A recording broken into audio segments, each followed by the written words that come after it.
বিসমিল্লাহির রহমানির রহিম। আসসালামু আলাইকুম everyone. Welcome to Shaila's kitchen. Shaila's kitchen থেকে আজকে আপনাদের জন্য অসম্ভব মজাদার ও রসালো এই লিচু দিয়ে লিচু জেলি তৈরি করার রেসিপি নিয়ে আসলাম। লিচু জেল তৈরি করার জন্য প্রথমে আমি লিচুগুলোকে ছিলকা থেকে ছাড়িয়ে নিলাম।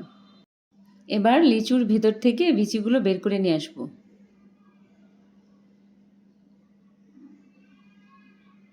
বিচির থেকে ছাড়ানো হয়ে গেলে এবার লিচুগুলোকে একটা ব্লেন্ডার জারে নিয়ে নেব। এবার ছাঁকনির সাহায্যে জুসটাকে ছেঁকে নিব। স্মুথ জেল তৈরি করার জন্য ছেঁকে নেওয়াটা জরুরি। ছেঁকে নেওয়ার ফলে জুসে কোনো লাম্পস বা দানাদার থাকবে না।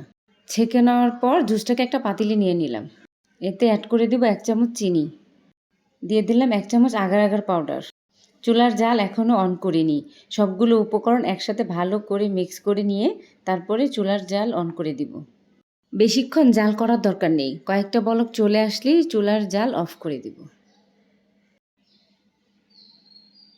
এবার গরম থাকা অবস্থায় যে বাটিতে সেট করে নিব ওই বাটিতে জুসটা ঢেলে দিব। কয়েক মিনিট পর দেখেন কত সুন্দর সেট হয়ে গেছে। এবার একটা ছুরির সাহায্যে পিস পিস করে কেটে নিব। খুব অল্প সময়ে জেল তৈরি করে ফেললাম। আশা করি ভিডিওটা আপনাদের কাছে ভালো লেগেছে। মাশাআল্লাহ, দেখেন কত সুন্দর হয়েছে।